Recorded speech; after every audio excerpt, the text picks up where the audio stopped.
At this time, we want to invite Ambassador David Comissiong to address you with the eulogy.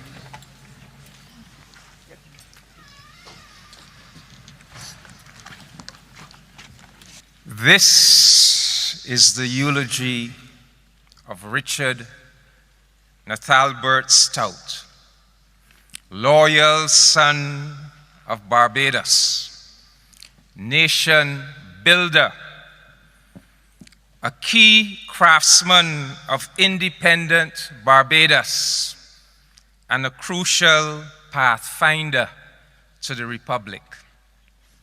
But please permit me to begin by first expressing how honored and privileged I feel to be entrusted with Richard's eulogy by the members of his family. And I would also like to say that I perceive myself to be delivering this eulogy not merely on my own behalf, but on behalf of the entire Richard Stoute Teen Talent family, a community that is composed of scores of persons who believed in Richard and his Teen Talent institution.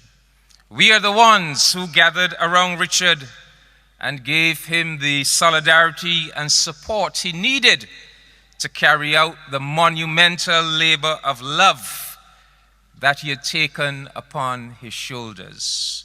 We are the loyal and dedicated supporters and fans who religiously attended the shows, prelims, semifinals, finals, week after week, year after year.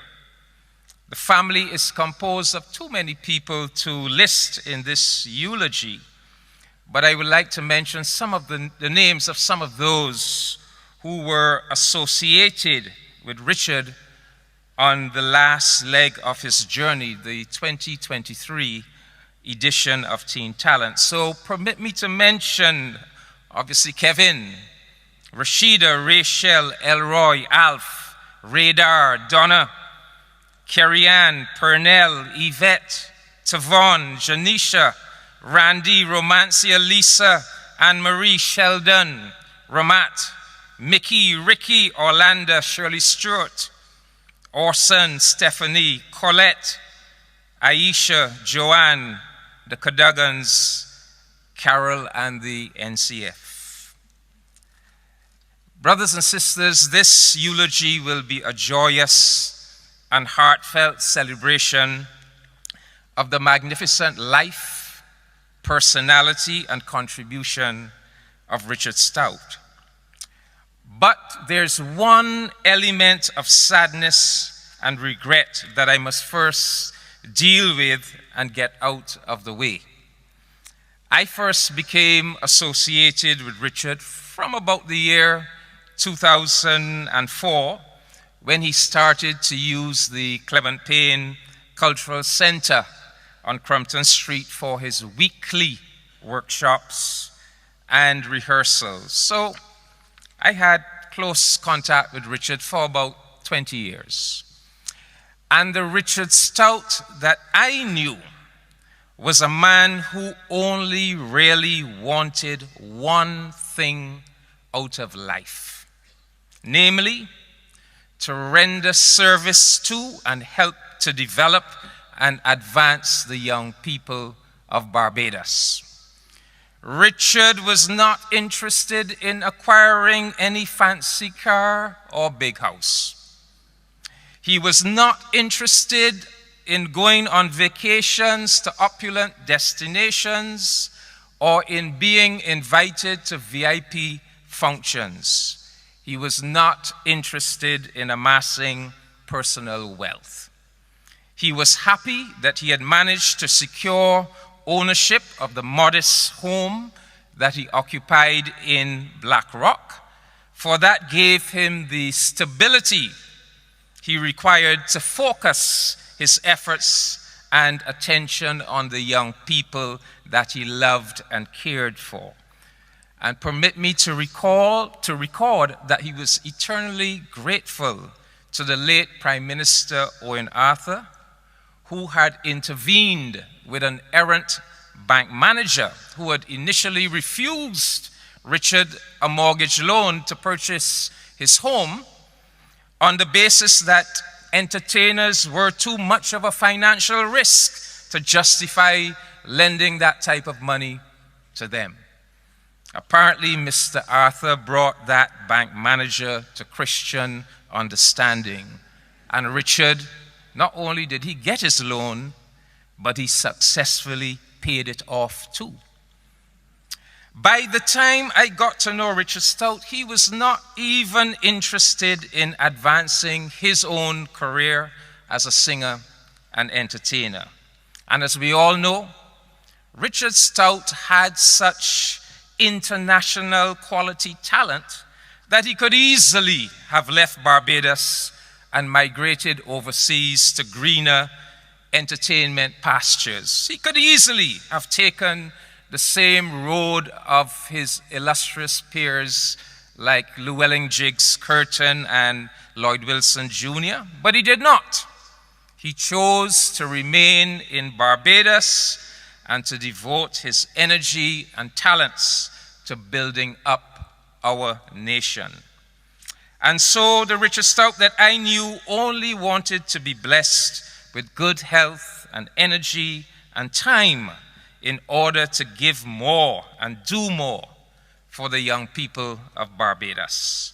When Richard took ill last year, he was still in full flight, enthusiastically and passionately holding his developmental workshops and spending himself on his precious young people. Oh, how I wish that the fates had given Richard another 10 years or so to continue on his mission. So that, for me at least, is a source of regret and sadness. But I think I perhaps misspoke when I said that the only thing that mattered to Richard was to devote himself to the development of the young people. There was, in fact, another issue that mattered to him and caused him some concern and even psychic pain. Richard had no interest in material reward or advancement, but he did want to earn and receive the respect and acknowledgement of his people and government. Richard was grateful for the fact that our government had honored him and his work with a Barbados Service Star in 1993 and a Gold Crown of Merit in 2008. But as the years went on, and as the masses of citizens of our country clamored year after year for Richard to be awarded our nation's highest honor, the knighthood, or subsequently the Order of Freedom of Barbados, Richard found it hard to understand why successive governments turned a deaf ear to the insistent public call. It became something of a dilemma for him when many ordinary citizens started to refer to him as Sir Richard, and Calypsonians like Mighty Herring, Kinky Star, and Elroy Tiger Braffett composed and sang tribute songs in which he was dubbed Sir Richard. I will say no more about this, except to urge our government, all governments, to be more willing and prepared to listen to the voice of the people when they are telling you who their true heroes are and whom among us they wish to be lifted up and honored. And for the avoidance of all doubt, let me say here and now, speaking, I am certain, on behalf of the masses of the Barbadian people for whom Richard was a veritable folk hero, Bajans at home and Bajans abroad in the diaspora. And I say that Richard Stoute deserved to be awarded Barbados' highest national honor several times over.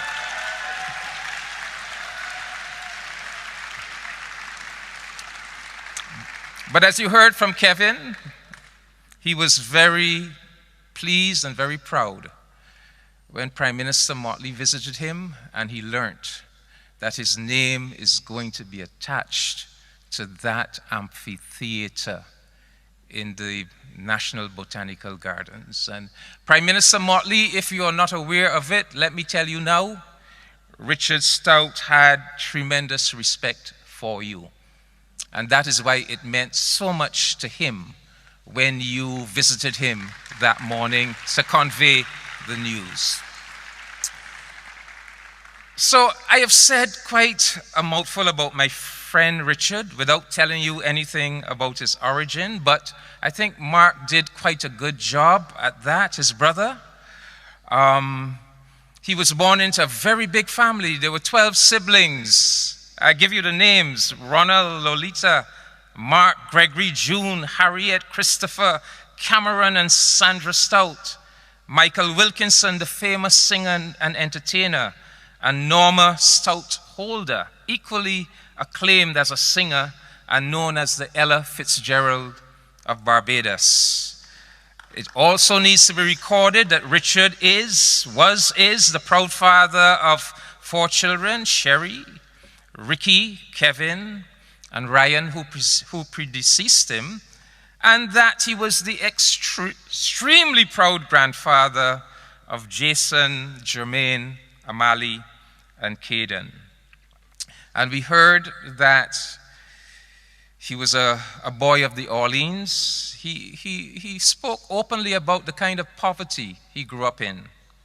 He knew all about using a pit toilet, having no running water in the home, and having to walk from 6th Avenue, Orleans, where the Stoute home was located, to 10th Avenue to catch a bucket of water from the public standpipe, or to avail himself of the public bath.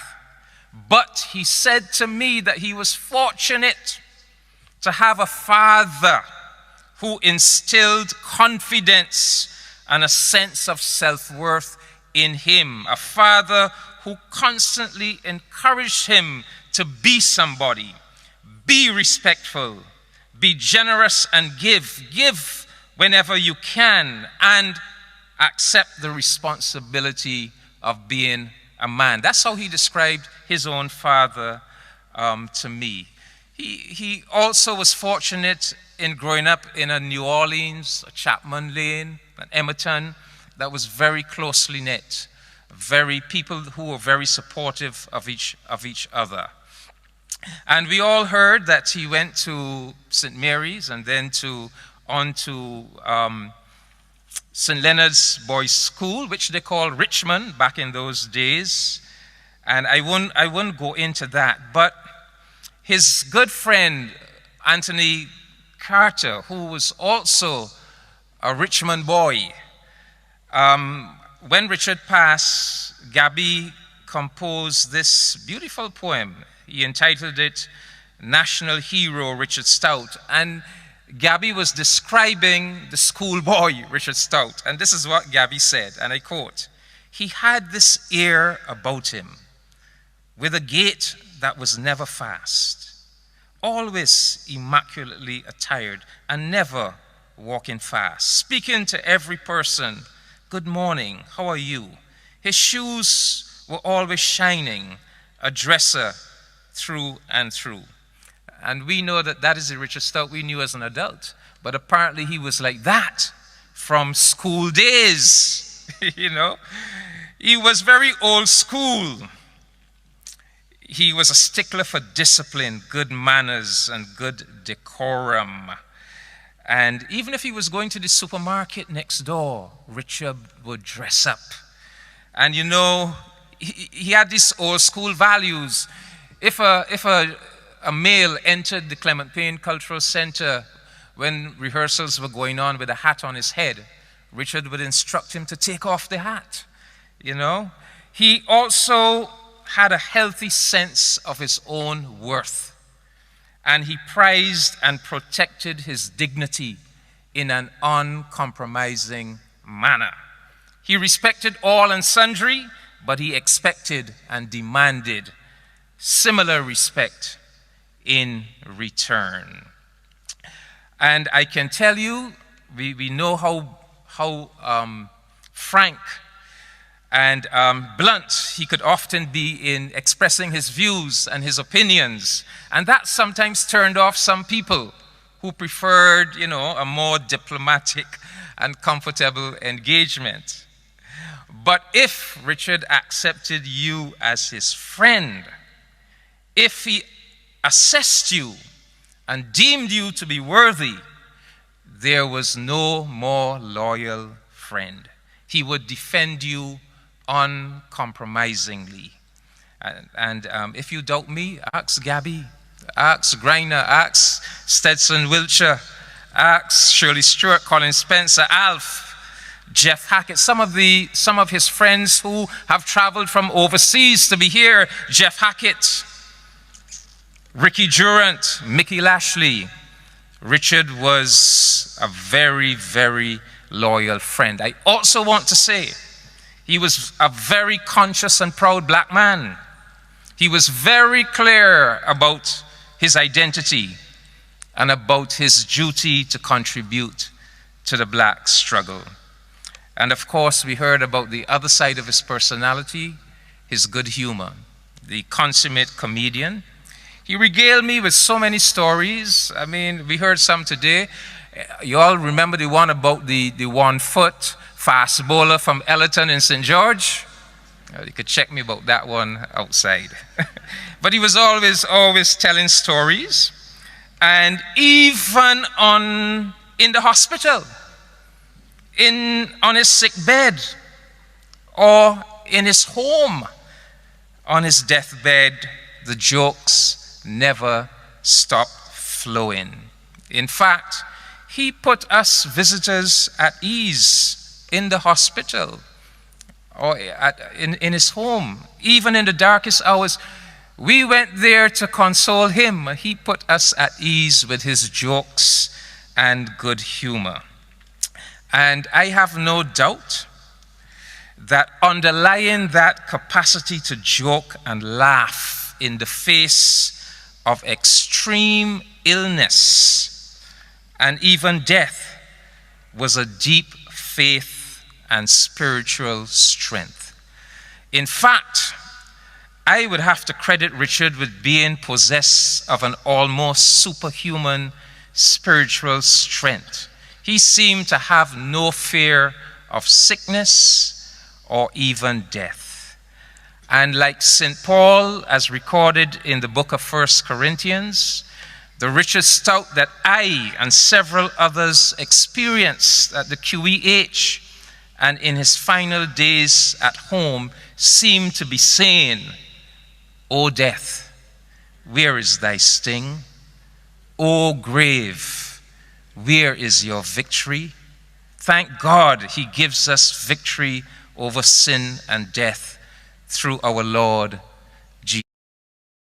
Jesus Christ.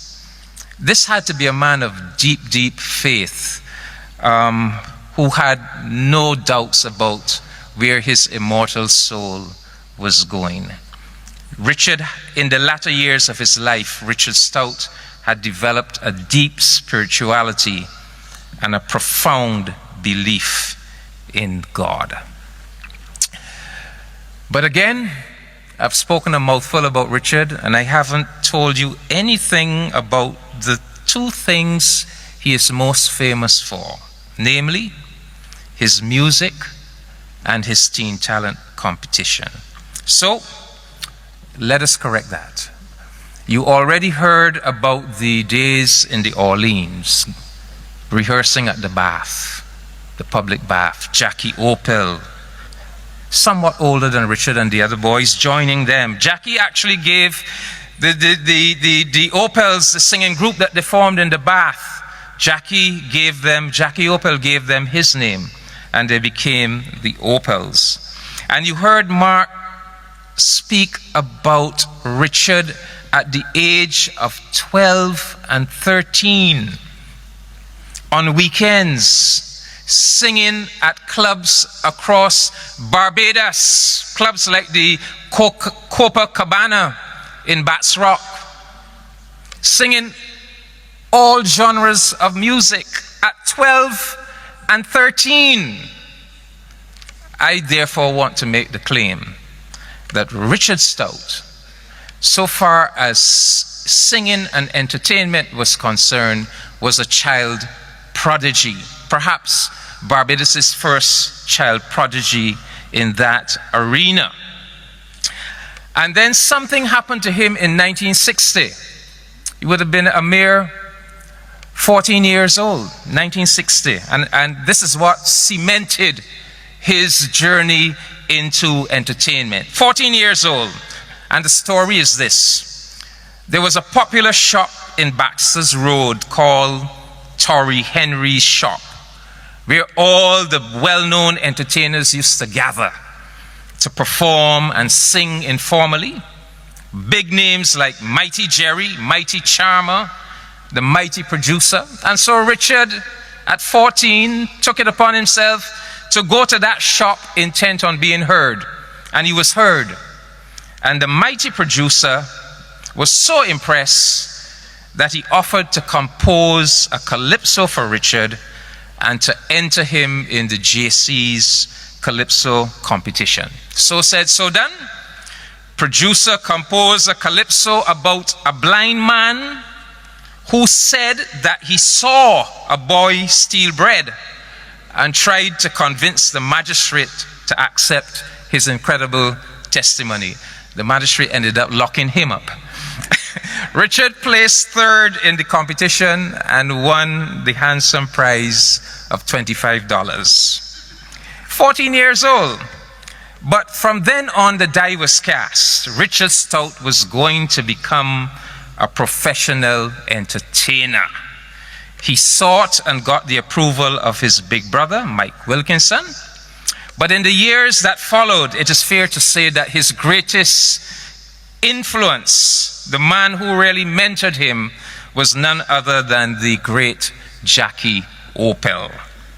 And so it was not long after Richard graduated from St. Leonard's that in 1964, at 18 years old, Richard went into the studios of the Caribbean Broadcasting Corporation.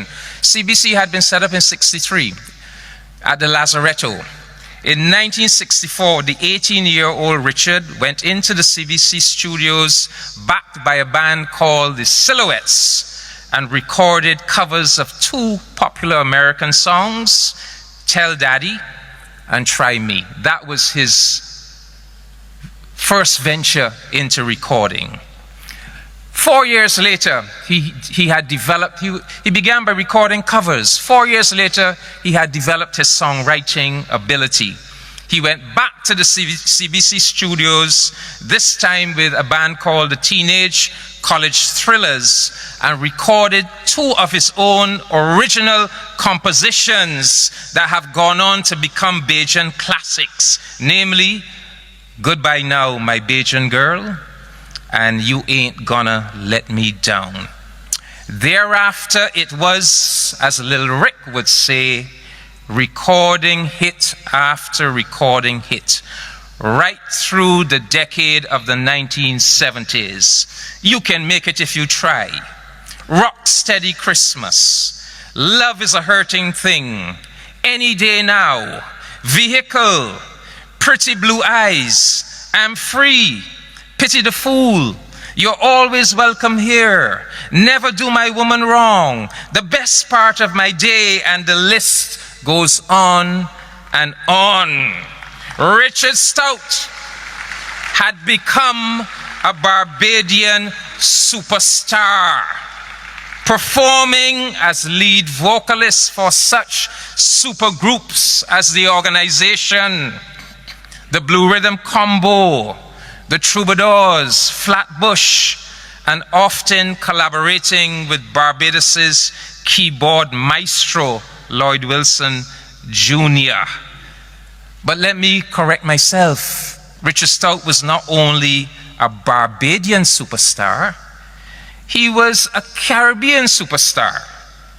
You see, back in the year 1970, there was a Caribbean-wide competition called the Caribbean Soul King of Soul competition. Back then, Jackie Opel was the great soul singer of Barbados, and Jackie was invited to represent Barbados at that competition. But for some reason, Jackie decided that he wasn't going, and he arranged instead for his young protege, Richard Stoute, to represent Barbados at the Caribbean Soul King competition. Richard went to St. Croix in the Virgin Islands, totally dominated the competition, and was crowned in 1970 Caribbean King of Soul. And brothers and sisters, I want to make this clear, because, you know, when they talk about Richard Stoute, they talk about teen talent. But there's something before teen talent. And I want to make this clear. Not only was Richard Stoute first and foremost a soul singer, but Richard Stoute was one of the world's greatest soul singers. Richard is right up there with the best of them: Otis Redding, Wilson Pickett, Sam Moore, Eddie Floyd, Jackie Opel, James Brown, Solomon Burke, Bobby Womack, and the list goes on. Go and listen to Pity the Fool. Go and listen to any of Richard's recordings of the 1970s. This is one of the world's great soul singers. He could match the best of them. Richard Stoute was a master technician of a singer, blessed with impeccable timing and pitch, a master of the rare skill of being able at will to sing just ever so slightly and precisely behind the music. Very difficult technique to master. He also possessed a warm and engaging timbre in his voice. And the amazing thing is that even though soul music was his special love and forte, Richard excelled in the variety of genres. He was a first-class crooner and balladeer, a master of rhythm and blues, spooge, and even calypso, and a wonderfully skilled interpreter of Caribbean island songs. That is Richard Stoute. Unfortunately, that gig in St. Croix was the last favor Jackie was able to do for Richard, because on the 9th of March 1970, Jackie lost his life in a tragic car accident. Richard had lost his mentor and his hero. And in the years following Jackie's death, Richard determined that he was going to represent and keep alive Jackie's great musical gift to Barbados, spooge music. And Richard went on to represent Jackie's legacy by recording Pretty Blue Eyes, My Girl, Vehicle Any Day Now, a whole host of spooge songs. And Richard must forever be highly praised for doing all that he possibly could to keep spooge music alive and for championing the legacy of Jackie Opel over the years. I also want to make the point that Richard Stoute, he had a partnership with Satch Moore. Satch wrote many of his songs that Richard performed, but Richard Stoute was also an outstanding songwriter in his own right. And I want to note that Richard composed such classics as Goodbye Bajan Girl, What's the Use of Loving Somebody, Rock Steady Christmas, You Can Make It If You Try, You Ain't Gonna Let Me Down, Mr. Richman, and in more recent years, Stop the Abuse and Unity, which unfortunately the radio stations don't play. So many people probably don't know those two classics. Also of great significance in the musical history of Barbados, and Bajans take note, was Richard's 1983 25th anniversary live concert album, recorded at the Holiday Inn before a packed audience of 1,500 seated, over 800 people on the beach who couldn't get in, and many boats filled with people. This is one of the world's, not the Caribbean's, this is the language I'm using. Go and listen to that album. This is one of the world's great live albums and should be played on the radio stations of Barbados. But let's go on to teen talent now, and I'll try to cover teen talent very quickly. Richard's life changed in around 1977 when he entered the corporate world, in a sense. He entered the corporate world in that the Holiday Inn Hotel offered him the job of entertainment coordinator at the hotel. And his job was to develop the hotel's entertainment offerings. He tried to bring more locals into the hotel, but he also tried to provide avenues for local entertainers to perform at the Holiday Inn. And in 1977, and Richard tells the story, he said one night, a message came to him in a dream.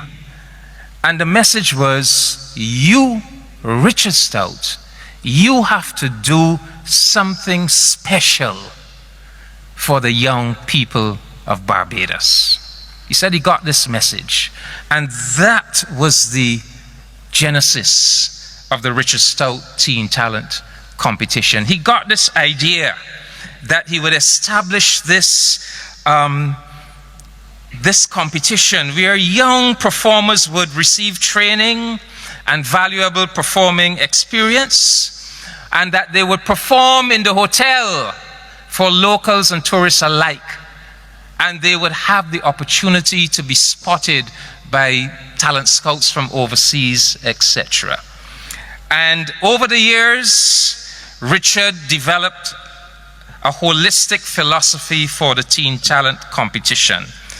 Over the years, he developed this idea that it would be much more than simply developing the youngsters' singing and performance abilities, but that it would extend to developing their minds and characters, instilling discipline and self-confidence, and helping them to develop a positive direction for their lives.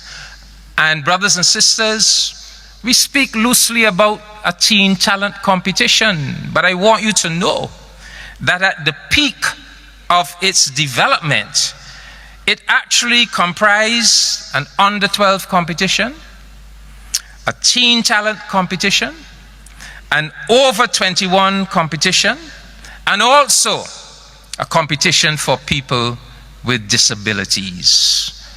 Clearly, Richard Stoute was not merely on an entertainment development mission, rather, he was on a nation-building mission. Richard Stoute was one of Barbados's preeminent nation builders.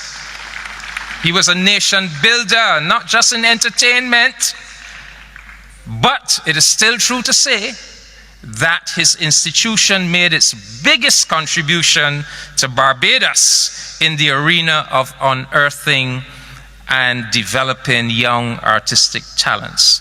And permit me to state for the record that Richard Stoute Teen Talent Competition helped to discover, nurture, and develop such talents as Edwin Yearwood, Alison Hines, Rupi Clark, Adrian Clark, Hal Linton, Tamara Marshall, Anderson Blood Armstrong, Terencia Coward, Rosie Hunt, Ian Webster, Corinne Clark, Trinity Clark, William Classic Waith, Aziza Clark, Jan Gibson, Barry Chandler, Tony Norville, Joanne J., Bruce Chandler, Wayne Daisley, Darren McCollin, Shante Aline Clark, Sharon Darlington, Shernell Anderson, Kim Derrick, Margaret Bovell, Lillian Lord, Lemuel Waith, Kimberly Innes, Romancia Murray, Carol Ann Scantlebury, Shadia Marshall, Betty Griffith Payne, Sky Dowridge, Diana Price, Kenya Joseph, Everdeen Smart, Ronnie Morris, Lisa Hackett, Tanisha Holder, Sharice Richards, Irvin Fatman Weeks, Brian Carter,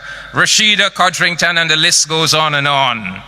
Indeed, there was one year when 8 of the 10 finalists in the Pico de Crop National Calypso Finals were graduates of the Richard Stoute Teen Talent. These artists and many more whose names I did not call constitute the living tissue of Richard Stoute's profound and seminal contribution to our nation. Put simply, Richard Stoute was a pillar of Barbadian music and entertainment. He was a pillar of Barbados's tourism industry and a pillar of our Crop Over Festival. Without Richard Stoute's enormous contribution, the Barbados that we all live in today would be a significantly poorer society, both culturally and materially, and in its intangible spirit. Like the Roman poet Horace, Richard could justly proclaim, "I have built a monument more lasting than bronze, higher than the pyramids' regal structures that no consuming rain nor wild north wind can destroy."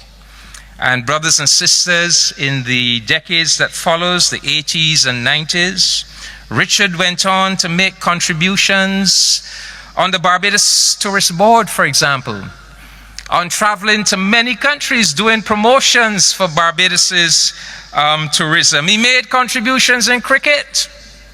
He had the record once of being the oldest debutant in Division I cricket in Barbados, playing for Carlton in the Division I competition and captaining Carlton's Division II team. But the greatest gift that he gave to Barbados cricket was his son, Kevin. And I want to acknowledge how enlightened a man Richard was, because Richard recognized early in Kevin's life, not only did Kevin have a passion for cricket, but he had a talent to match that passion. And when Kevin told Richard that he, Kevin, wanted to become a professional cricketer and to make cricket his career, Richard, just like how a father whose child is an academic and wanted to make some academics study his career, he would do extra lessons and all the rest of it. Richard did all that was necessary for Kevin to be able to be constantly practicing his skill, honing his skill so that he could fulfill his dream of becoming a professional cricketer. And you know something? Many Barbadians, myself included, felt that Richard felt it, I felt it, that Kevin was shabbily and unfairly treated by the cricketing authorities. And it caused Richard great pain, because Richard often wondered whether it was because of him, Richard Stoute, that his son was being treated. I mean, there was one year, 2012, when Kevin Stoute, in the local T20 competition, broke the batting record. Went where no other Barbadian batsman had gone before, and they did not even invite him to the trials to try out for the national team. You break the record, but you can't even get into the trials to try out for the national team. And Richard wondered whether are they taking up something on Kevin because of me? And Richard was right, because I overheard it myself. I overheard people high in the cricket fraternity saying, "Who Richard Stoute think he is? That his son don't have to go and work a 9-to-5 job like any other person." That's because Richard had invested in making sure that rather than having to go and work some 9-to-5 job, Kevin was practicing his craft. And people who should know better held that against Richard. Imagine that. But Richard had so much pride in Kevin. And when Kevin was appointed Barbados captain, let me show you the mettle of the man, Richard Stoute. When Kevin was appointed Barbados captain, Richard took this so seriously. In fact, both Richard and Kevin took this national responsibility so seriously that Richard arranged for me to meet privately with Kevin, to introduce to Kevin C.L.R. James's literature and insights about the two greatest Barbadian cricket captains of all time, Sir Frank Worrell and Sir Garfield Sobers. So that is how Richard thought. If Richard was committed to anything, he was going to give it his all. How many other fathers of a newly appointed cricket captain would think, let me get somebody who could introduce him to the best West Indian literature about the greatest Barbadian cricket captains, so that he could know those role models to follow. That was Richard Stoute. That was Richard Stoute. Yeah, I know. They're telling me I have to wind up. But you see, when you're talking about the life of a great man, there is so much to be said. But I am going to wind up. You know what I'm going to wind up with? I'm going to, because we all heard about Richard as a one-man welfare agency. That is true. I witnessed that myself. But I am going to wind up with Richard Stoute's actual words. I'm going to end with some of Richard's actual words that he spoke to me and to the rest of Barbados more than once, but words that we perhaps didn't pay enough attention to. So let me end. I want Richard to speak to you now. These are Richard's actual words. Number one, you need to give young people as many opportunities as possible and make them feel a part of life. Number two, we have to be more conscious of what is ours. Spooge is ours. Spooge music must be featured in the Crop Over Festival. Give Spooge music a chance to be recognized again. Number three, bring back entertainment to the hotels. Culture and tourism are our biggest assets, and they must be twinned. For example, the Calypso Monarch should be performing in the hotels of Barbados. Tourists must be able to experience him or her. Number four, we closed down most of the venues that used to permit people to go out on weekends and dance and fraternize and bond with each other. Drill Hall, YMPC, Goodwill League, Queen's Park.